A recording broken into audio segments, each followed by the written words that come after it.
the big laugh, coupled with the farts. I heard, yeah, yes. Just like legendary, legendary.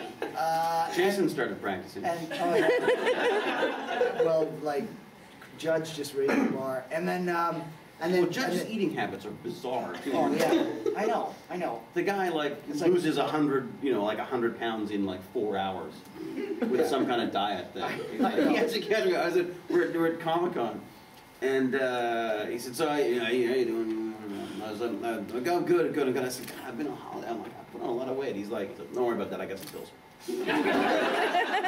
Chris, I'm not taking your pills. Sorry, I got a doc give you a prescription for. You got prescription diet pills? What the hell are you doing prescription diet? Why are you giving them to me? Am I fat?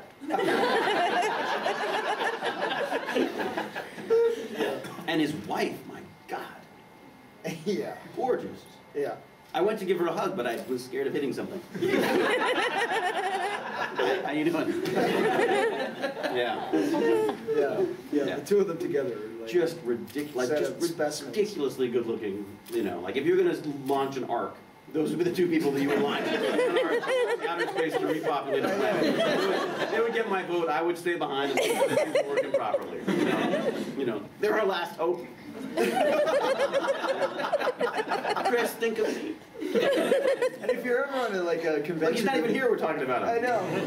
But what I was amazed at was I was at a convention once, and he was at it too, and we went out for dinner, and then Chris goes, "Okay, we're heading off to a bunch of parties," and I'm like, what are you doing? I said, I think I'm gonna head back to my room.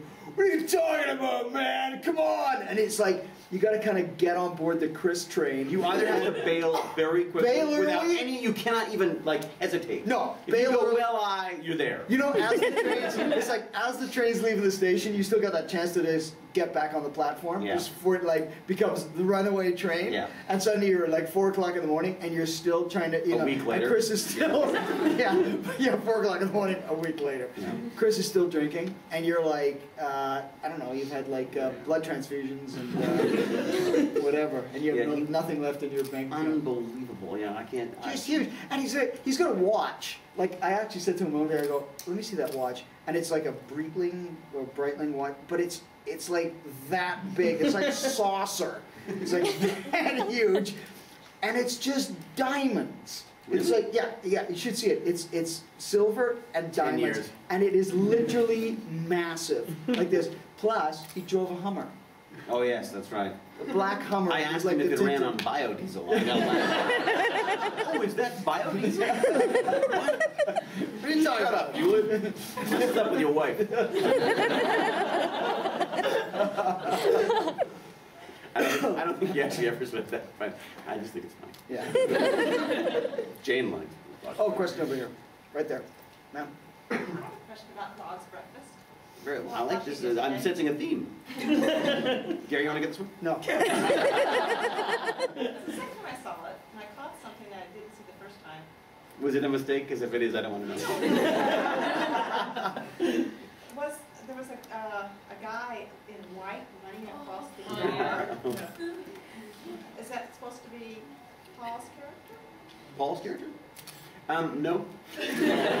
What was actually funny was it was my favorite take, and it's HD, so it picks up everything. And there was a jogger who jumped the barricade, and I was like, and I said it on the day. I said, like, you know, if he's that eager to keep jogging, I think we should document it. So basically, we did this take, and in the background, this guy was like, literally, he's like, because there's a lot of filming in Vancouver, and some people get really... Yeah, they're like, you're not stopping my life. I'm doing a morning jog here. You're not going to block my, you know. And so he hopped the fence, basically, and then ran through our shot. And everyone's like, we got to go again. We got a jogger. I was like, no, we're good. And then I had them dub in, our editor actually put in a line. And we pretended that he was being attacked by Mars. In the background. But because I just find that the mistakes, I think the best things in film you can't plan. It's those the happy accident. Like, there you go. Probably the best acting you've ever done. Oh my God, I felt for you. You'd given up. You were a broken man. The universe was ending, and you could see it all in your eyes. Exactly. Fallware. Brown's in again. Oh, you're gonna find out what happened to her again. I'd like you to. I have an idea for a sequel. It's just an idea, but called Heir of the Dog, which would be about. Well, I think we'd probably skip the wedding and go straight into the first child.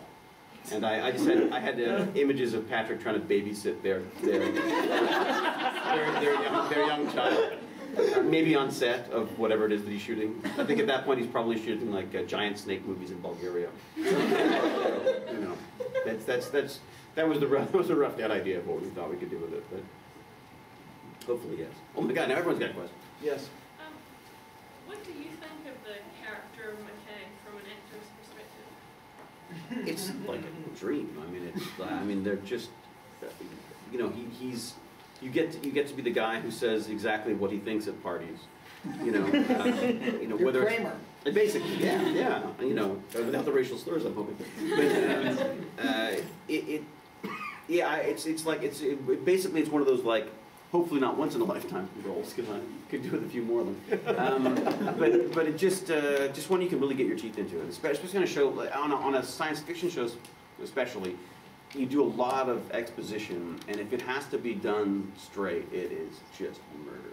Yeah. You know, I mean, to be able to play it in a sort of a fun, grumpy, arrogant way is it makes it so much, to me, much more watchable. I mean, that's what I used to love about, you know, Tom Baker's Doctor Who, was like, he's just always so damn grumpy.